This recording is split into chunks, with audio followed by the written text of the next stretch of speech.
एक ऋषि था, उसको अपने भविष्य के जन्म का पता चला कि अगले जन्म में मैं उसको अपने ही देव दृष्टि खुल के कि अगले जन्म में इसी नगर में एक व्यक्ति के घर जो सूर है, सूरी है, उस सूरी के घर के पेट गर्भ से मेरा जन्म होगा और उस सूरी के माथे पर गांठ है अच्छी मोटी, और उसके ही गर्भ से मेरी मृत्यु के बाद उसके गर्भ से जन्म होगा और मेरे सिर के ऊपर एक बहुत काला सा मोटा एक अलग से निशान होगा। तो उसने अपने बच्चों से कहा, बेटा मेरी मृत्यु होगी, मृत्यु के बाद मैं उस व्यक्ति के घर जो सूरी है ऐसे उसकी गांठ है और मैं उसके घर जन्म लूंगा। एक काम करिए तुम, उसने मोल लेके उस बच्चे को मोल ले लेना और मुझे मार देना, उसको मार देना, मेरी मोक्ष हो जाएगा, वो सूअर का जो जीवन है मेरा खत्म हो जाएगा, बहुत बुरा होगा। तो वो कहने लगे, पिताजी जैसे आप कहोगे हम वैसा कर देंगे। उन्होंने बार बार कहा, बेटा देख के दे तुम लालच कर जाओ, यह मेरी अंतिम प्रार्थना अवश्य करना। वो बच्चे बोले, पिताजी आप निश्चिंत रहो, क्या आप हम इतना भी नहीं कर सकेंगे आपके लिए, उसके लिए 5-4 अन्य रुपये 2 रुपये का वो सूअर का बच्चा नहीं लेंगे, आप निश्चिंत हो जाओ। वो कुछ ऐसे हफ्ते 10 दिन पाछो बूढ़ा मर गया ऋषि जी, और वह ताक में रहे उस सूरी के ब्याने की। वह महीने 2 महीने में 6 महीने वह सूरी ने बच्चे दे दिए। वह जो गांठ थी शर्मन्यारी दिखे थी, उसके वही बच्चा हुआ जिसके सिर के ऊपर एक काला सा अच्छा निशान था। तो वो सूअर का बच्चा फिर अपने उन बहन भाइयों के अंदर मस्ती, उसका ऊपर का नीचे का लोट मारा, उनके साथ खूब प्रेम से रह रहा है। अब वो बच्चे गए उस व्यक्ति से कहा, भाई ये बच्चा हमने मोल दे दे तू। उसने कर दिया, सौदा ले लिया। जब उन्होंने मोल ले लिया और उनने वो बच्चा उठान लग गए, वो भाग लिया, फिर पकड़ा भाग भूख है, और वह कहे, पिताजी हम आपके अपने वचन को पूरा करने आए हैं। जब वो सूअर का बच्चे में चेतना दे दी काल ने, वो सूअर का बच्चा कहता है, भाई बेटो मुझे मत मारो, मेरे मारने से तुमने क्या मिलेगा, क्यों पाप के भागी होते हो। तो कहने लगे, पिताजी आपने तो कहा था भाई इसको मोल लेकर के मुझे मार देना। ने बोला, भाई मुझे मत मारो, मेरा दिल लग रहा है, मेरे भाई बहनों में यहाँ पर मैं ठाठ से रह रहा हूँ, मैंने कोई तकलीफ नहीं, मत मारो मत। उन्होंने छोड़ दिया, भाई मत मारो, क्यों मारा, जो पाप तो वैसे पाप ही है। तो ये समस्या है इस काल की। जब एक सुअरी के बच्चे के जन्म में वहां उस अपने परिवार में इतना व्यस्त हो गया, इतना खुशी मना रहा है, और स्वर्ग में जाए पास देवता कद्दे भी इस बात को हृदय से नहीं कहेंगे, ऊपर से कह भी दें भाई मानुष जन्म इनका हो गया, तो हम जो है ना वो भक्तियां नहीं करें, मोक्षशाली करेंगे, तत्वदर्शी संत ढूंढेंगे, यान दे फिर अंडी पाक जाए, अपनी अपनी डफली अपने अपने राह। क्यों काल की बहुत भयंकर मार है। तो ये वहां पर हृदय में कसक कि भगवान ये तो गलत स्थान पर आगे तड़फेगा, वो एकाध ही होता है। कहते हैं उसकी वो जो मेरी प्यारी आत्मा ऐसे वहां तड़फ करेगा, उसके पास पहुंच जाऊंगा, उसको शरीर को ऑफ कर दूंगा वहीं से, देव वाले शरीर को, और उसको ले आऊंगा वहां से, फिर मनुष्य शरीर दे दूंगा। अब देखो वो परमात्मा तो हमारे लिए इतने खाड़े भरन लाग रहा, और हम कति बालक की तरह उसकी तरफ परवाह नहीं कर रहे। तो पुण्यात्माओं ये बातें कहन सुन की नहीं, ये कर पाड़न की है। ये सुनकर आनंदित होने तक सीमित नहीं रखना, इनके ऊपर स्टेप बाय स्टेप आपने कदम रखने हैं। शिव मंडल ब्रह्मापुरी चाहे विष्णु लोक में हो, अमरे गुण भूले नहीं तो आन छुटाऊं तो कहते मैं तेरी वहां से भी पीछा छुटवा दूंगा और फिर तुझे मानुष शरीर दे दूंगा। लेकिन मानुष शरीर पाके फिर वही बकवादा बढ़ जावा हम। तो इससे क्या है, जैसे आपने संत परमात्मा की वाणी सुनी कि चलते मार्ग जोगिर तासर नाही दोष, कह कबीर बैठा रहे उसको करने कोश। अब जैसे परमात्मा ऑप्शन दे रहे हैं कि जो कतिये नहीं लगा इस मार्ग पर अभी तक, बिल्कुल स्टार्ट नहीं करी जिसने भक्ति या सत्य भक्ति, वो तो बिल्कुल अभी तक सारा काम उसका शेष है, सारा सफर शेष है। और जो चलते मार्ग गिर गया वो कुछ तो सफर तय कर चुका है, यदि आगे बर्बाद ना करेगा तो।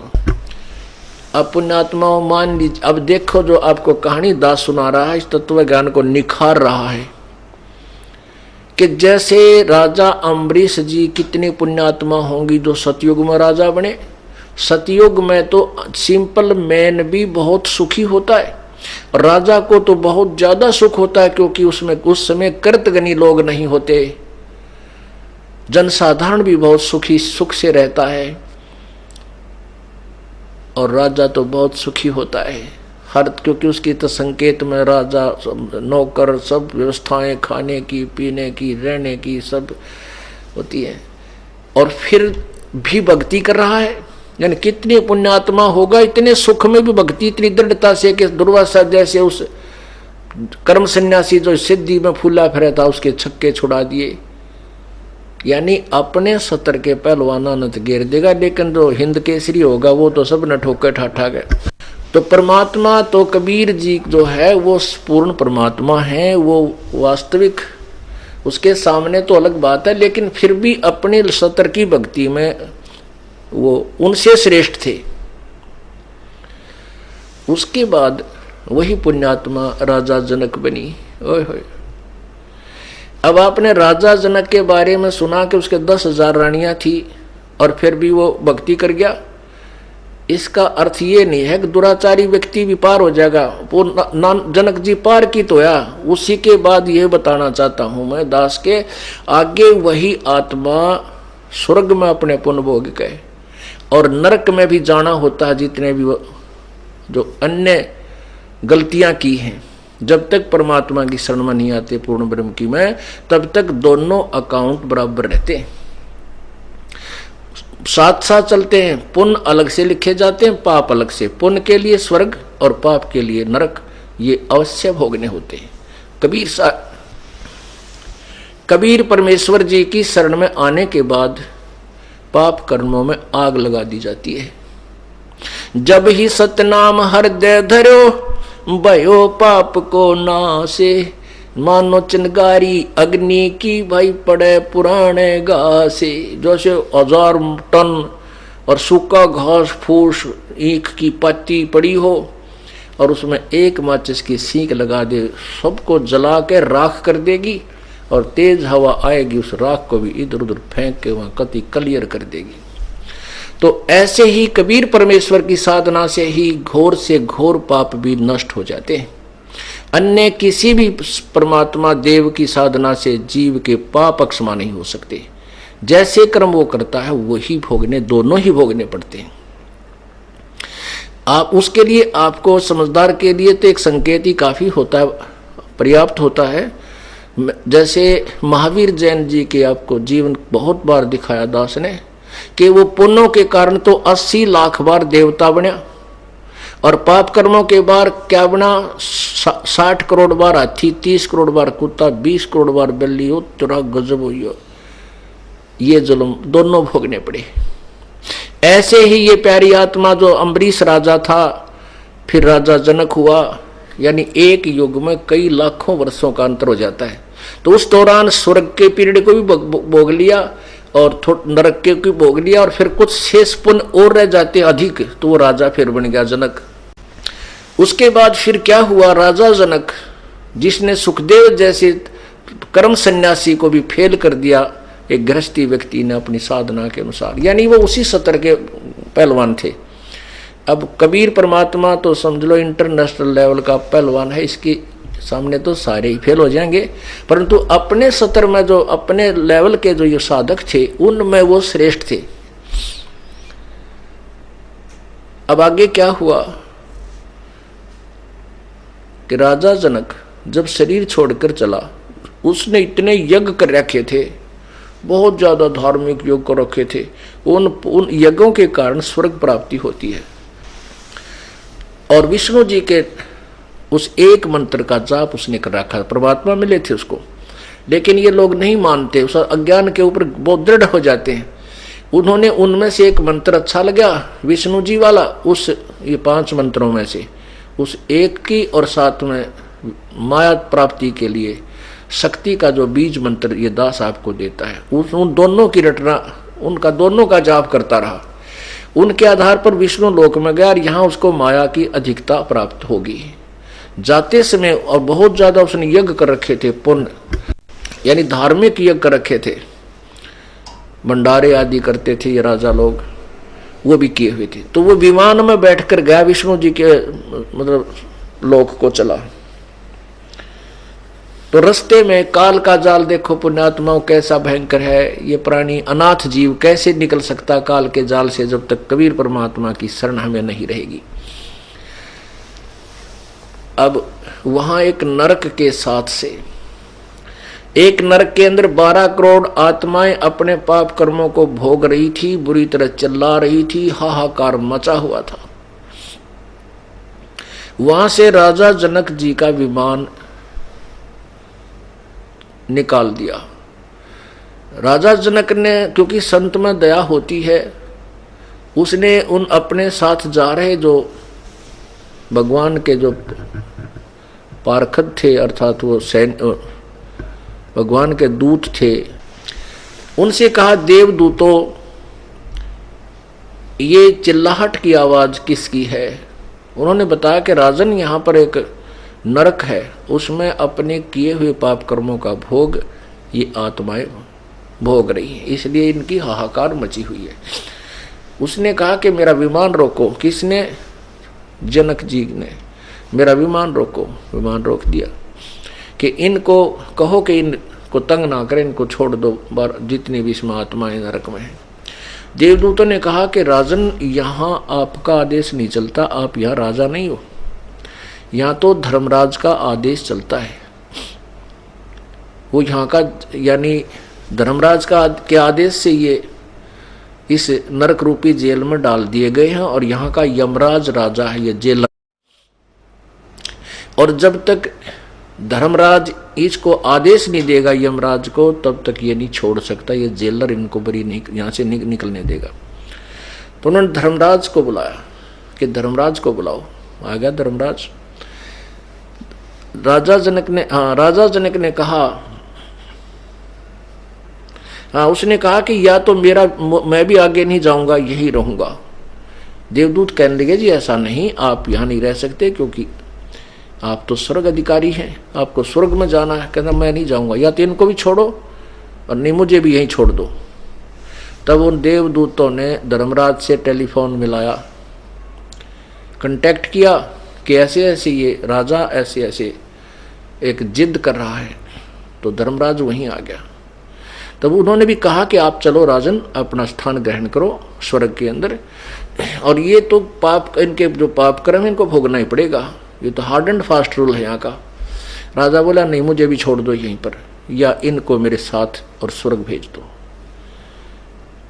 मुझे इनका दुख देखा नहीं जाता। तब धर्मराज ने कहा, सोचा भाई ये तो अच्छा पंगा पाया इसने। तब धर्मराज ने कहा जी एक विकल्प है इसका, आप अपने पुण्य दे दो इनको, आपके पुण्यों के आधार से हम इनको छोड़ देंगे।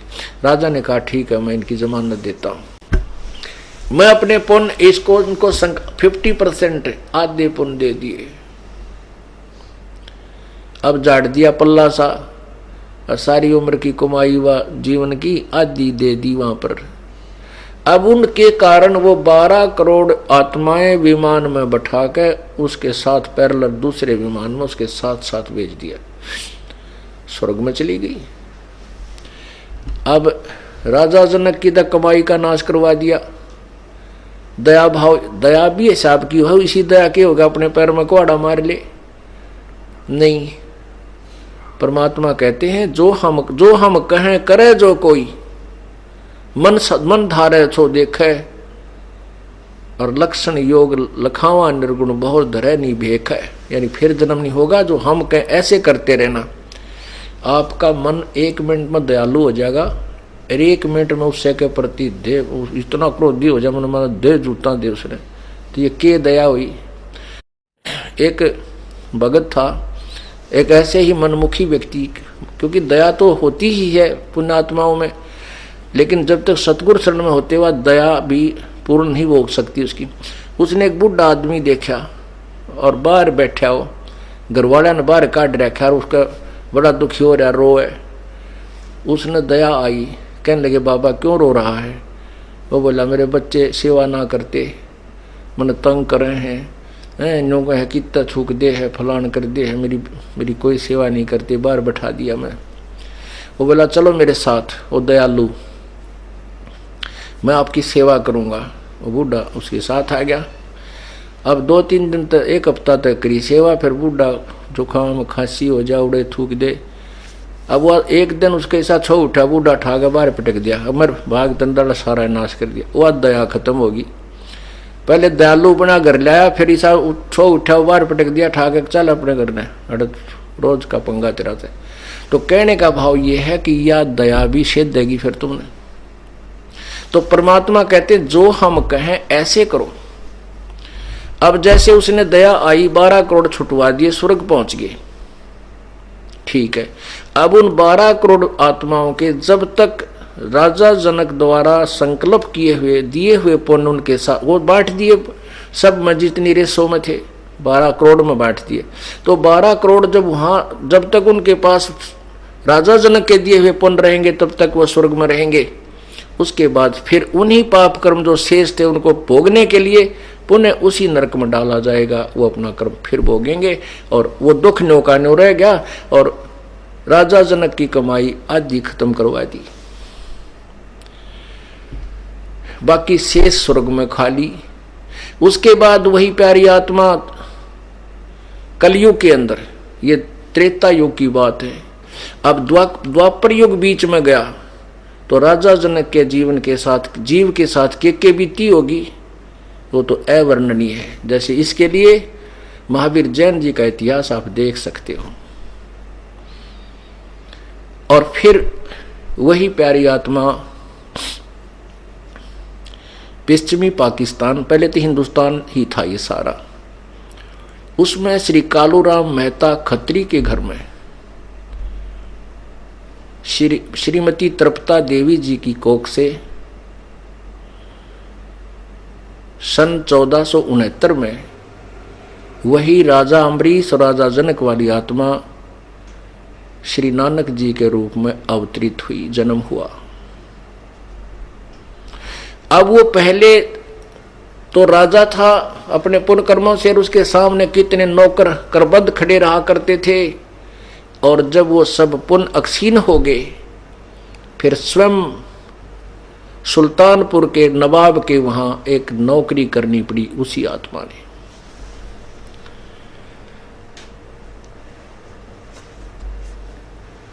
पुण्यात्माओं कहते हैं गुरु बिन काहू न पाया ज्ञाना, जो थो था बुस छड़े किसाना। गुरु बिन वेद पढ़े जो प्राणी, समझे न सार रहे अज्ञानी।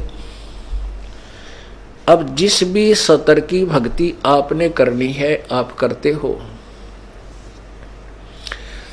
उस सतर की भक्ति भी उसी सतर के संत से लेकर ही आपकी चलेगी। जैसे राजा जनक विष्णु जी का उपासक था, विष्णु जी की तरफ से उसको एक नॉमिनेटेड था अपना यानी संत उपदेश अधिकारी बना रखा था। उससे उपदेश लेकर ही सुखदेव ऋषि, जो पहले उसकी बैटरी चार्ज थी, पहले वो सिद्धियों से भरा हुआ था, धीरे धीरे वह समाप्त हो जाती हैं फिर, तो उसको भी स्थान नहीं था बगैर गुरु के स्वर्ग में भी जाने का। उसको भी स्वर्ग तक जाने का अधिकार नहीं था, आज्ञा नहीं थी स्वर्ग में रहने का। वो भी जब अधिकारी हुआ तब अधिकारी हुआ जब राजा जनक से उपदेश ले लिया।